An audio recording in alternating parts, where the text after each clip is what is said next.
Something hunts these mountains, shaped from myth. Formed by the spirit of the mountain man, he lives by the way he hunts.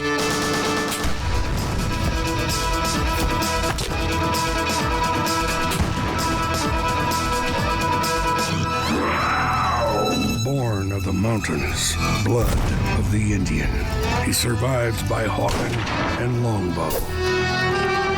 He's alone, he's free, he's forged by the elements. Journey with the last of a breed, Sasquatch, Mountain Man. The saga of Sasquatch Laramy Miller goes on. Siwashing, they call it, staying on the track of the cat through the winter and the snow without a tent or more supplies than you and your horse can carry. Your rifle bullet and arrowhead bring you what you need.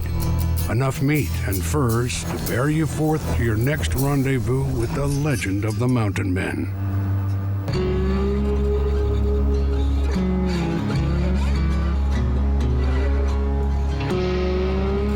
The late-season snows on the Montana mountainsides hush the steps of Sasquatch as he stalks the woods in search of the white-tailed deer.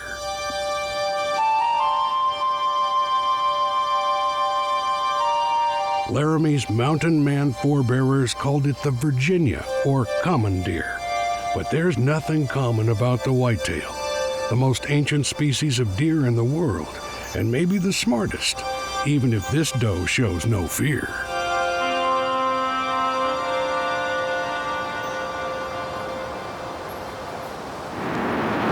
Got a big rub line right here. It goes all the way down this ridge. There's a nice little finger ridge right here. Sit here for a minute. I'm gonna try grunting a few times. I don't have my rattling bags today, but otherwise I'd try to rattle a little bit. But I'm gonna sit here and see if we can't entice one of these bucks to come check us out. The time of the rut. The time when the bucks are most active, grunting, rubbing their antlers on brush and trees, scraping up the ground with their hooves and marking their territories.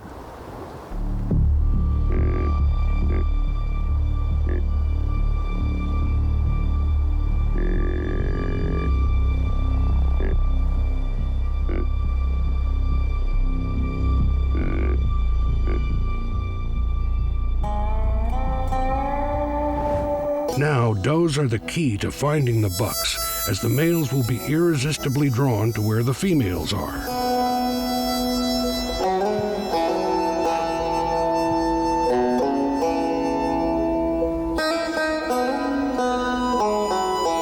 It's the white flag of surrender and alarm. You know, with this wind blowing in the snow, it makes it a little easier for us to spot them animals, and we can walk, without them hearing us because the wind covering our noise a little bit. But when they see you, boy, and you don't have that snow on, like the rest of the trees, the rest of the country, you just had a doe stare us down for about 5 minutes. That's a good sign we got does in the area. You know the bucks are somewhere close. I've been seeing a lot of fresh scrapes and rubs, so the rut is on. We just need to find a big boy cruising.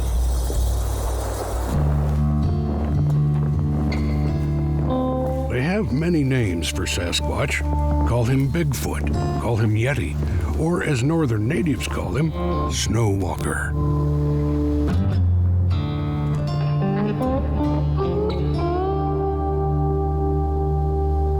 He's standing right there. It's a white-tail buck standing right there.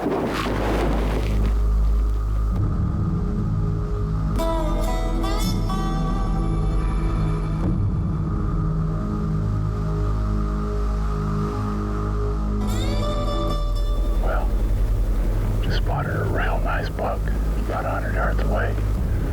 Didn't really know we were around, but something spooked him. And he just kind of trotted into the woods, almost circle around, get in front of him, see if he doesn't cross in front of us.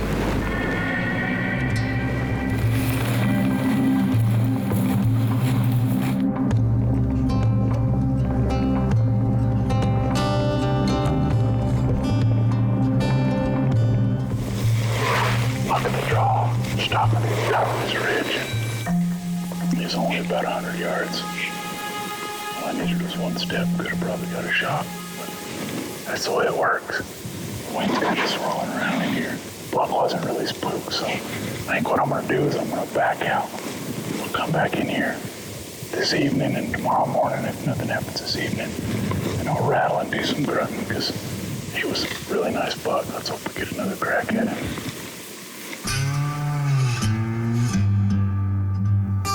Fresh snow, heaven sent in every way for a hungry mountain man. Tracks get laid down in it like a road map, leading to new scrapes and other signs that promise fresh meat.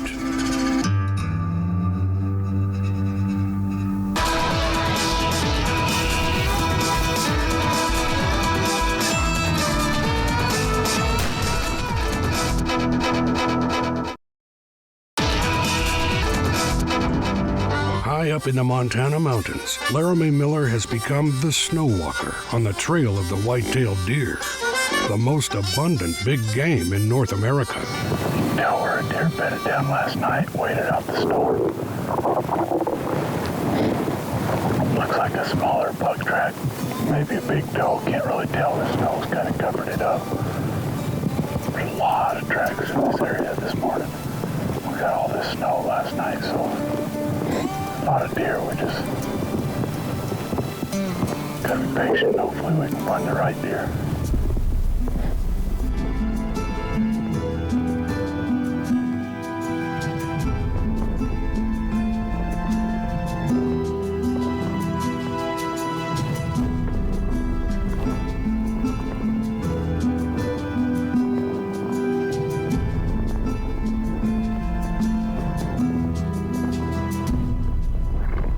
You can look at snow and see soft beauty, or a killer of those who do not respect it. You got one bedded down facing this way, one bedded down facing that way, and then you got this one bedded down facing that way. They got all their corners covered. They're pretty smart critters. For many mountain men, the first snow was the signal to leave, to hightail it for the flatland. But there was a special breed called the Havaranos, the winter ones, who welcomed the snows so they could have the mountains all to themselves. You look out across this and a lot of people wonder why I like to be out in the middle of nowhere all the time, why I love the mountains. When you look out across that, look at the beauty that God created. It explains it right there.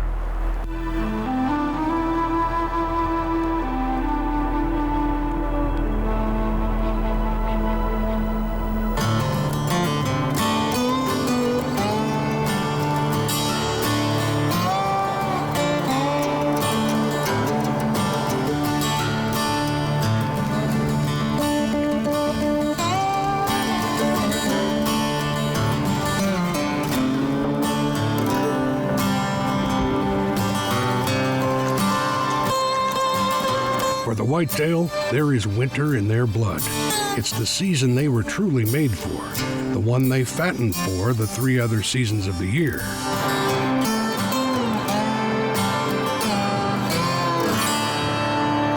But that's not how it is with humans. They have to find ways to fight winter and snow from the outside in. They need clothes and shelter. Fire. They can't live off their fat as long as a deer. And no matter how cold, they always need water.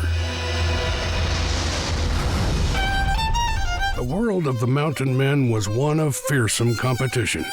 Indians fought them over hunting grounds, and other trappers fought them for beaver ponds and streams. They even battled wild predators over food. When Warren Ferris and his men found their survival cache of venison had been raided by bears, they had already passed up several chances to kill more deer. With a savage blizzard setting in, they couldn't hunt. But worse was a lack of water. The nearest source lay at the foot of a perilous cliff that was suicide to try to scale. There was snow, yes, but eating snow drops a man's body temperature dangerously low, making it easier for him to freeze. And liquid water is purer than snow, which can be crawling with bacteria. Starving and dying of thirst, Ferris and his band could only eat the scraps of deer the bears had left, and packed the deer guts with snow and melted on the hot stones of their fire until the weather lifted and they could travel on.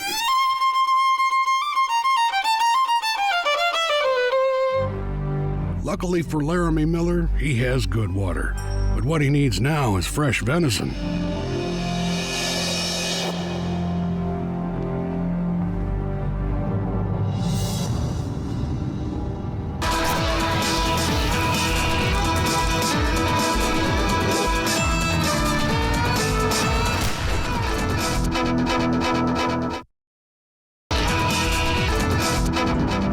To the high country of Montana have come the white snows, and with them has come the snow walker, Laramy Miller, who winds along the trail of the white-tailed deer.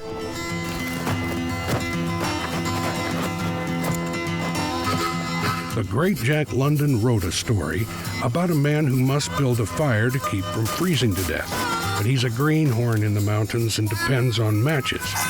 That is his undoing.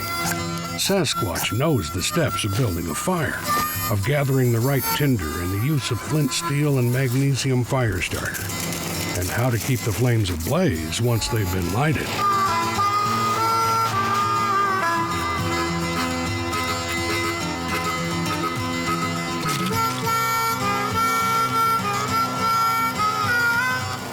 The reason you want to make a teepee like this is because when you start to fire at the bottom, you have a lot more surface for the flames and heat to hit to start if your sticks are vertical rather than if they're laying flat on the ground.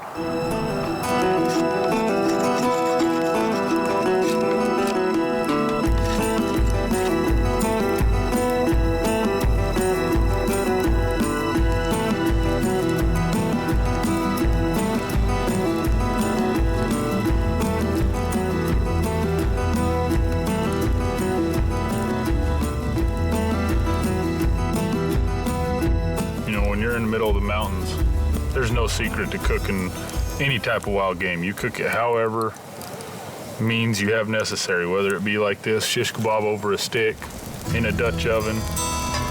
You find wild herbs around. I mean, you got all asparagus, wild onions, strawberries, blackberries in the summer. You eat what you have in front of you, whether it be worm pretzels or a good old juicy elk steak. You might go days without food. And about that time, them worm pretzels are sounding pretty good.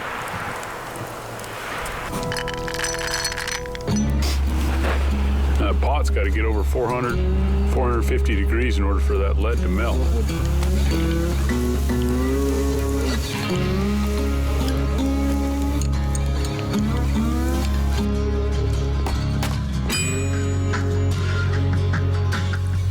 You know, the best part of making these bullets is being self-sufficient. That's the whole reason I make bullets, make clothes, you know, whatever it might be, live in the woods. I don't want to have to rely on anybody. I don't want anybody telling me what to do, live my life the way I want to. I can go hunting every day of the year if I wanted to. And that's, I mean, the biggest thrill to me is taking down an animal with a bullet that you actually made. I mean, not many people can say that. And remember, anybody that does want to tell me what to do, I make my own bullets. Laramy won't be caught with wet shoes and socks that can freeze to his legs and cost him his feet, or maybe his life. What do you think somebody's going to say when they see size 15 footprints out here in the snow? Yeah, he exists.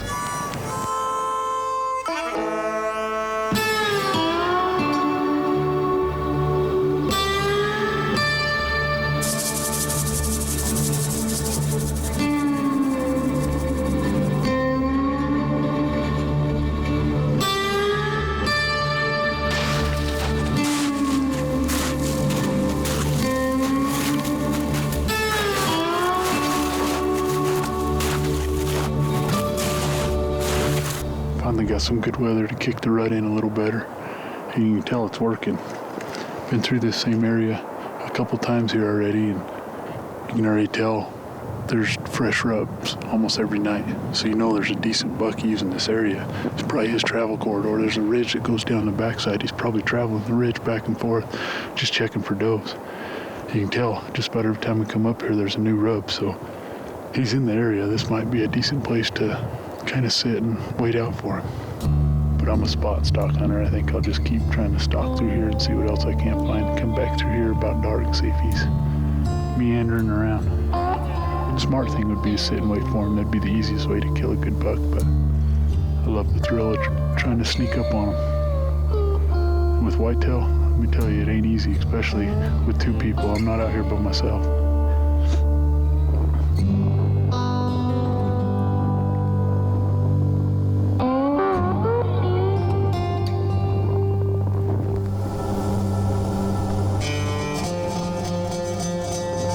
Powdery new snow muffles the giant footsteps of the snowwalker as he closes in on the white-tailed deer.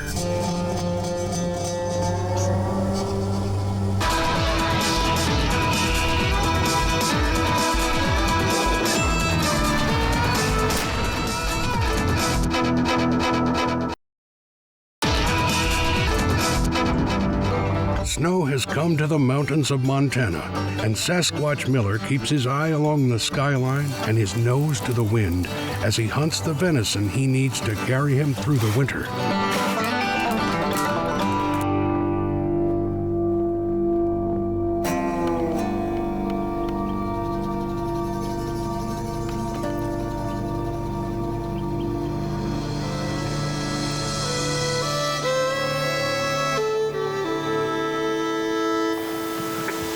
You know, this is the kind of situation where hunting smarter, not harder, is the best thing you can do. We got all these bucks moving. The rut's kicked in. The snow's brought the rut in hard. The biggest thing right now is just to have patience. Just be patient. Find somewhere, sit down. You know, just wait it out. Because if you're in the area where there's deer, sooner or later you're going to get lucky and there's going to be a big buck walk by you. But you got to have the patience to do that.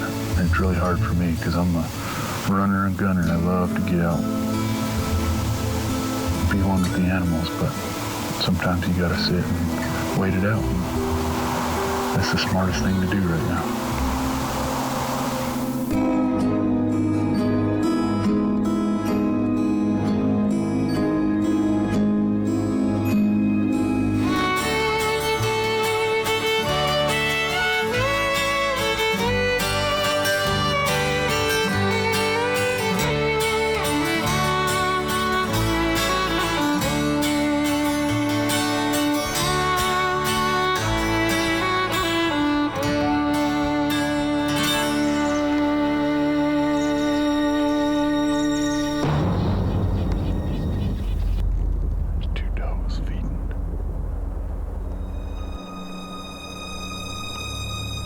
So crunchy that it's really hard to be quiet. We were 30 yards for him, and then before they knew what we were. But it's the time of the rut, and where there are doe deer, a buck will not be far behind.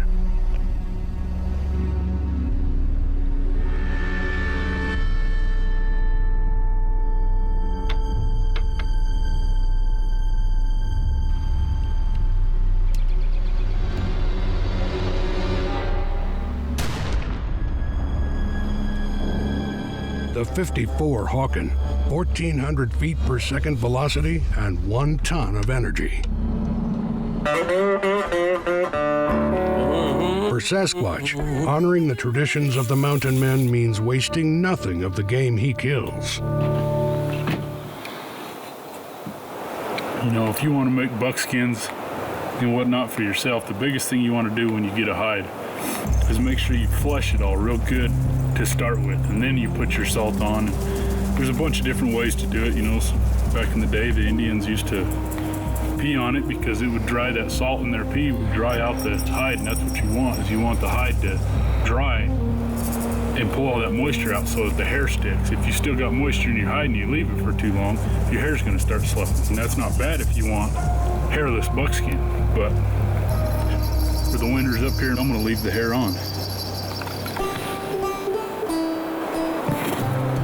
Okay, that's decent for now. It's got a little bit of meat on it and whatnot, but when I put that salt on and it dries off, it'll make it easier to scrape off. So what I'm gonna do is I'm gonna salt it, and you wanna let it sit for a couple days, salt it again. You know, you wanna check it. You don't want it to get real hard. When you get done with the drying, you wanna soak it in some water and wash it really good, and put a little bit of baking soda in that water. That way the hair won't fall out, and it'll make your hide a little bit easier to maneuver, but you're gonna have to work it to loosen it up. I usually get some soap or something like that to really work it and make it limber. But now I'm gonna salt it and put it away for a while.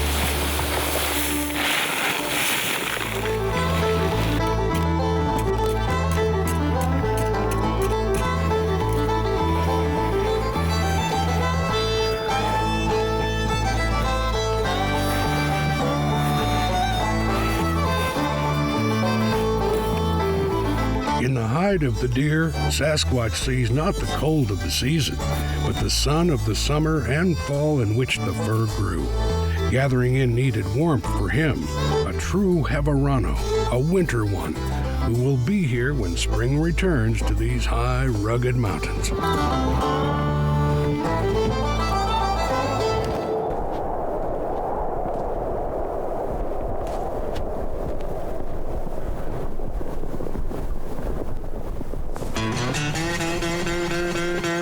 For Laramy, the trek goes on, but this time it's one small step for man, one giant fall for Sasquatch.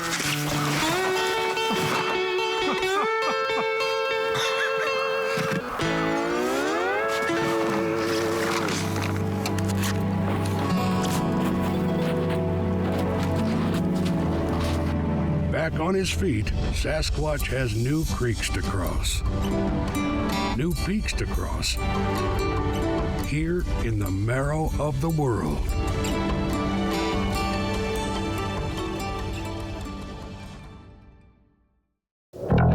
Something hunts these mountains, shaped from myth. Formed by the spirit of the mountain man, he lives by the way he hunts.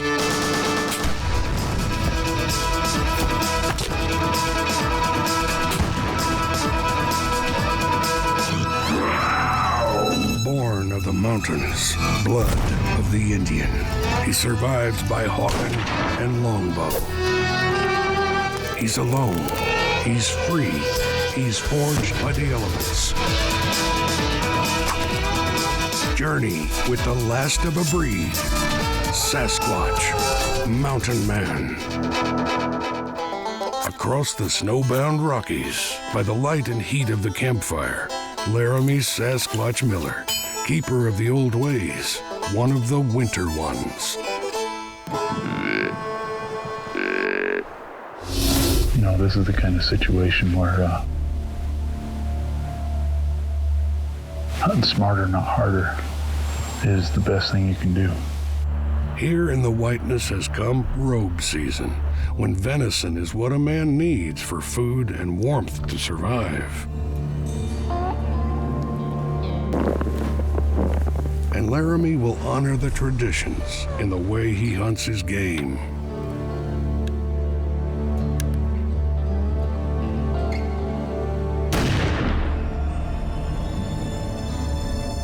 Grain in the skin is what it's called. Just one of the skills he carries with him into the trapping time of prime pelts. For the old-time mountain man, hunting was an extension of his real work, the work of setting traps and capturing and skinning fur bearers to sell at the rendezvous come spring and summer.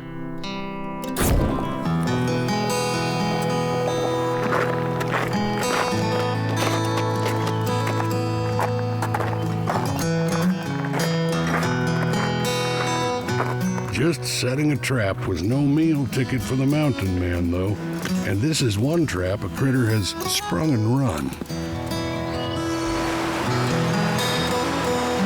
Free-flowing water, something to which the beaver is constitutionally opposed. This just shows you how big a worker bees these beavers are. You look at this tree right here. The beaver probably chewed on that for 3 weeks before it finally came down. And then you can look out in the water, and the whole log that's in the water, he stripped every bit of bark off of it. A month's worth of work right there for a beaver, but it's survival. And that's a huge tree. Little people is what the Indians called the beaver for the elaborate constructions they built. But the little people sometimes took their perverse revenge on the mountain men who trapped them. Warren Angus Ferris and his brigade of mountain men were near famished when they discovered a river plumb full of fat beaver. So their traps brought them not only lush fur, but plenty of meat. They rushed to cook and eat their first meal in days. Soon they were suffering agonizing cramps in their necks, shooting pains, nausea, and convulsions. Little did they know, till later, that the old French trappers had called these waters Rivière Maladie, the poison river.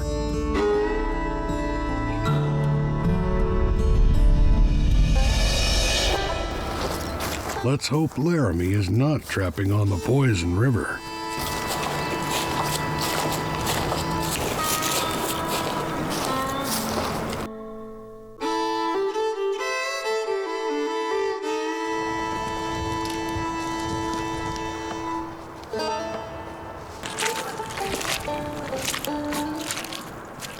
Here's one for Laramy to add to his cache of skins.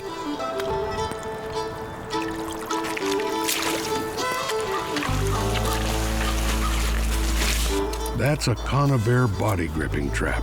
Instant death for a fur bearer.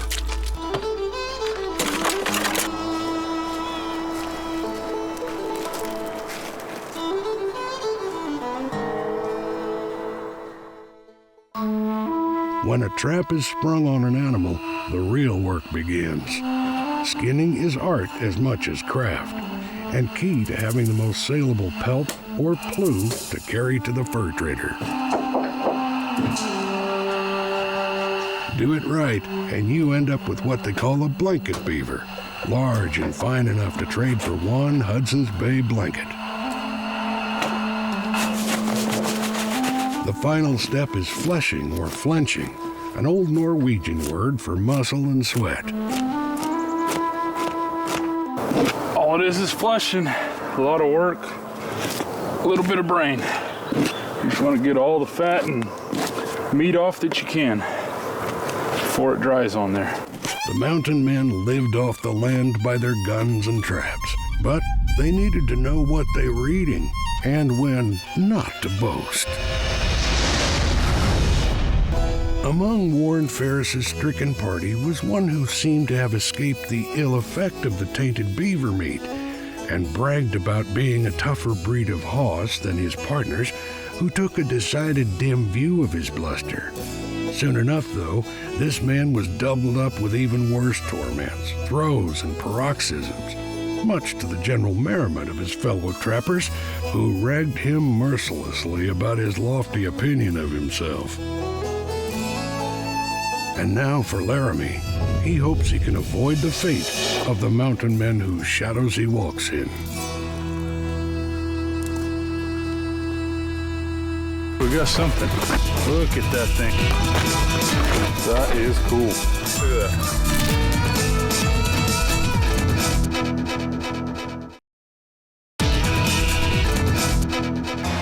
They are nature's most skilled engineers, and for the free trappers, a kind of soft brown gold that fueled a fashion craze in the Europe of the early 19th century. For enterprising young men in the West, the beaver could be the key to wealth.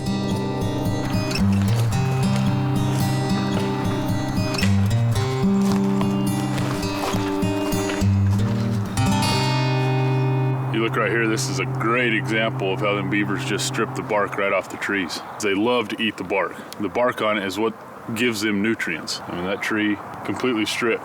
You look at all the trees that they drop them strategically, whether the limbs be close to the water so that they can drag them in easy, or they're actually laying in the water so that they can just get right to them in the water, because whenever anything happens, they go to the water and they go down deep and go straight to their hut. That's their safety, away from coyotes, bears, you know, whatever might be after them. Little considered is the damage beaver can do. Damming rivers, killing trees, undermining canal banks. Without trappers to slim their numbers, they could wreak havoc on the land.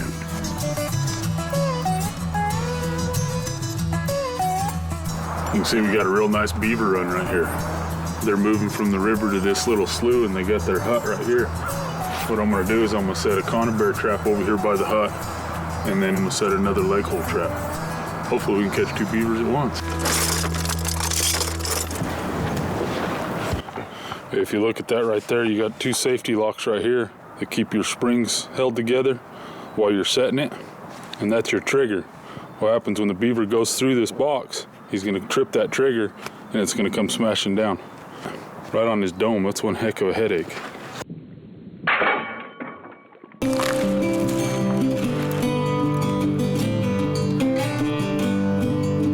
What you do, you always want to find these peeled little sticks to set your trap with, because if you use sticks with bark on it, then beaver's going to come up and eat your sticks.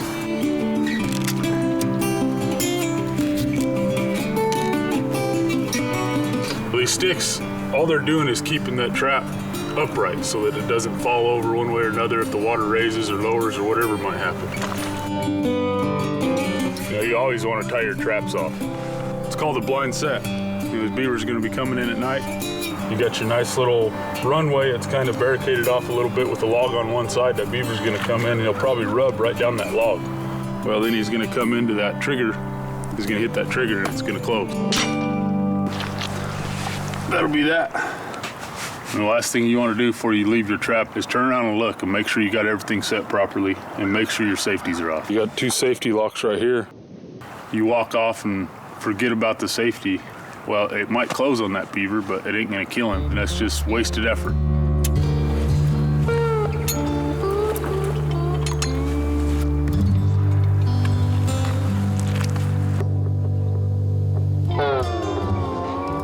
What I'm gonna do now is I'm gonna take some of this beaver caster and I'm gonna spread it. And you wanna spread it where that beaver's gonna walk right through your trap.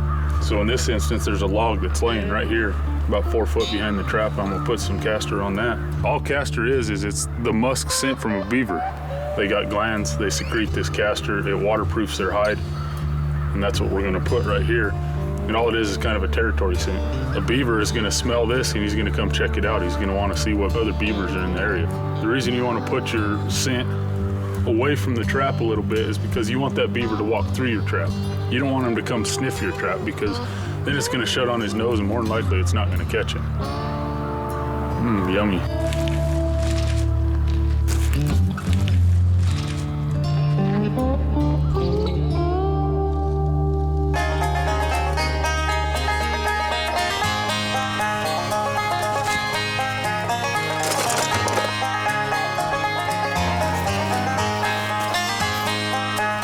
The leg hole trap is just one of the tools in the arsenal of the mountain man trapper, as we'll see.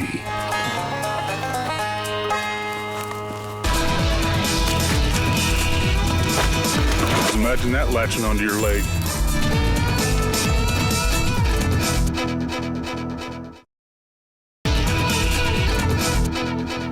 The little people are builders, and for the mountain men of yesterday and today, they are also a means of making a living that keeps them linked to the land they love and cherish.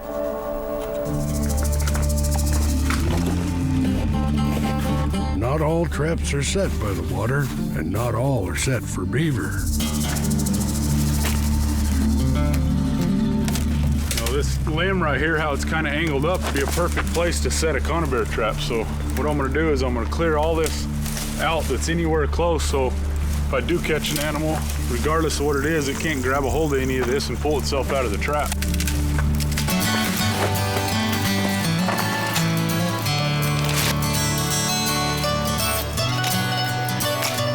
Okay, what I'm going to do now is take my trap, because I'm just gonna dummy set it. That way I know where to put my nails in the tree to hold my trap off the ground.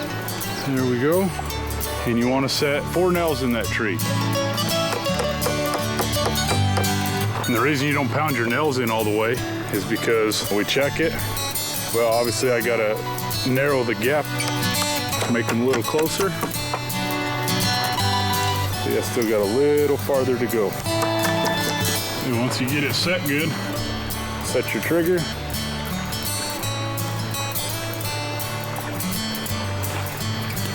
And voila. And then what you want to do is you want to put browse around it so that it acts as a tunnel and it keeps snow and everything else off your trigger. He's going to look up like he's looking up to heaven. He's going to see that beaver up there and just want to crawl right up and get it. Get your bait. It's a stanky piece of beaver meat. Well, beaver tail anyway. And you want to put that fairly close to your trap because you don't want that animal crawling around your trap to come up and get the meat. You want him to go right through. So put it right there. And then you got your safety for the trap itself. So when he falls, he hangs there so he can't grab onto anything and crawl away. Now all that's left to do is take your safeties off your trap. We're in the dark timber, so I'm hoping to catch pine marten, bobcat. There's some water close, so coon could be a possibility. You know, any of your otter species, weasel species. Tomorrow, hopefully I have something. Traps and snares are as ancient as man the hunter, and in a survival situation, they can be fashioned from the natural materials you find on the forest floor. You know, what I'm making right here is just a different type of deadfall trap. There's many different ways to make any different trap you want. It's kind of like skinning a cat. There's never just one way to do it. The only thing I need to live comfortably in the mountains is a good knife.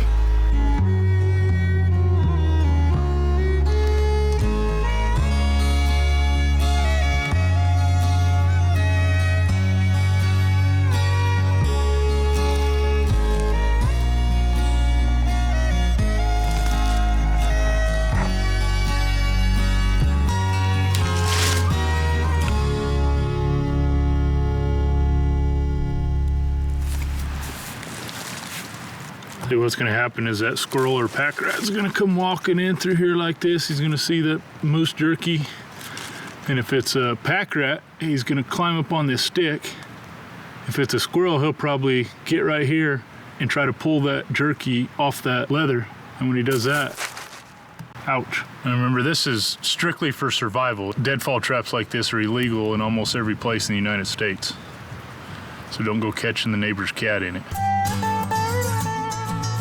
It was in just such a survival situation, far to the north, that Laramy used a primitive trap of a different design to catch a meal to carry him through the day.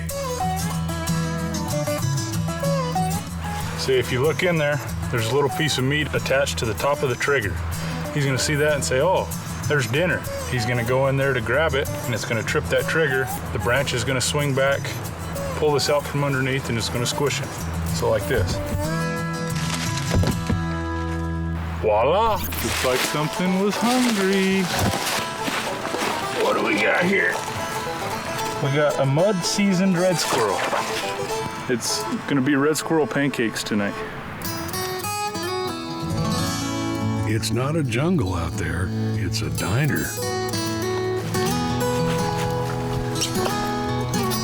Tonight, though, there will be no pancakes, no syrup, and no butter out here in the wilderness.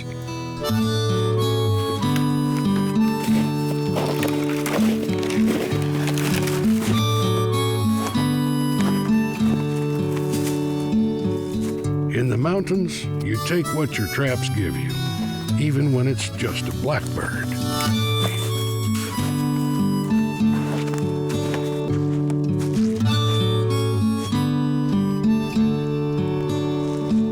Revenge. It's said to be best eaten cold, but roast should be eaten warm, roasted the mountain man way. It's a diet we're all obliged to sample from time to time.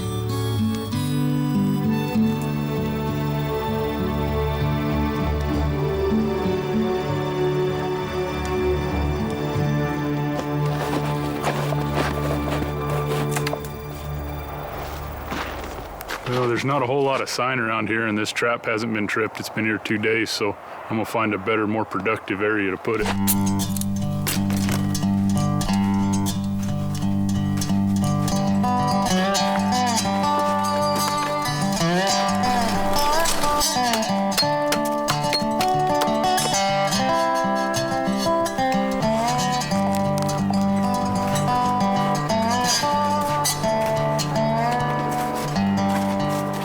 I can see it from here. We got something.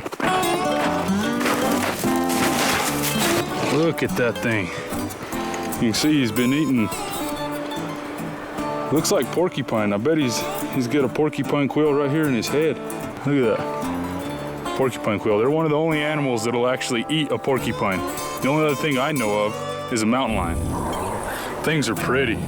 And from what I hear, I don't know a lot about fisher cats, but it's like a baby Wolverine on steroids. That is cool. Cool and terribly ferocious. Called weejack by the native people, known to kill Canada lynx twice its size, with a bite as strong as the trap that catches it.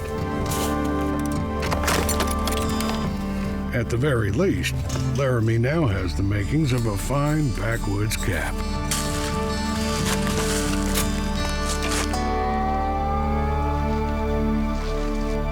Even with that one empty trap, Laramy is building for a good day for his sets.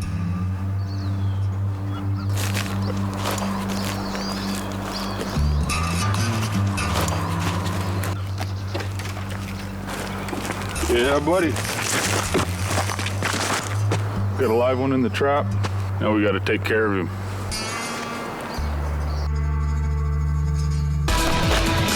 Oh, look at that. Just imagine that latching onto your leg.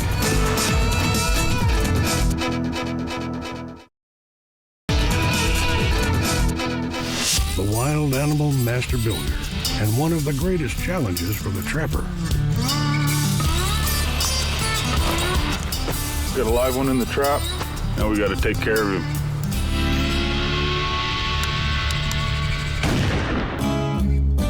It's the Sasquatch way. Hard, but fair. Not a huge beaver, but a pelt's a pelt. It's a good sign. That's just the first set, and I already got one beaver in the trap. Hopefully we got more brown gold.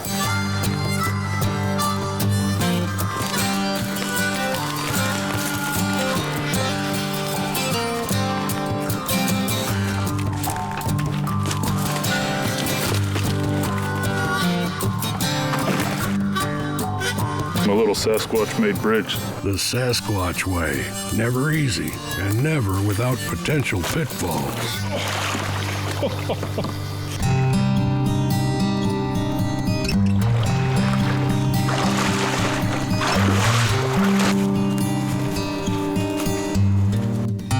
Awesome.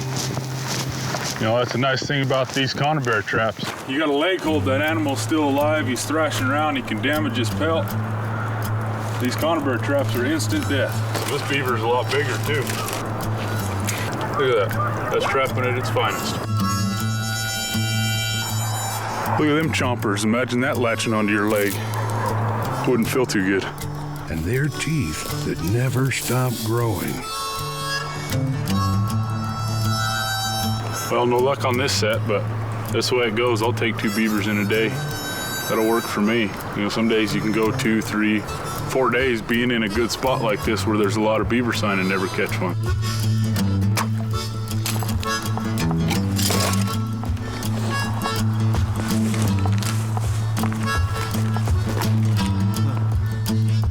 The little people, framers of houses, builders of dams.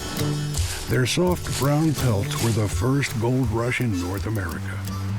It was they who drew the stall.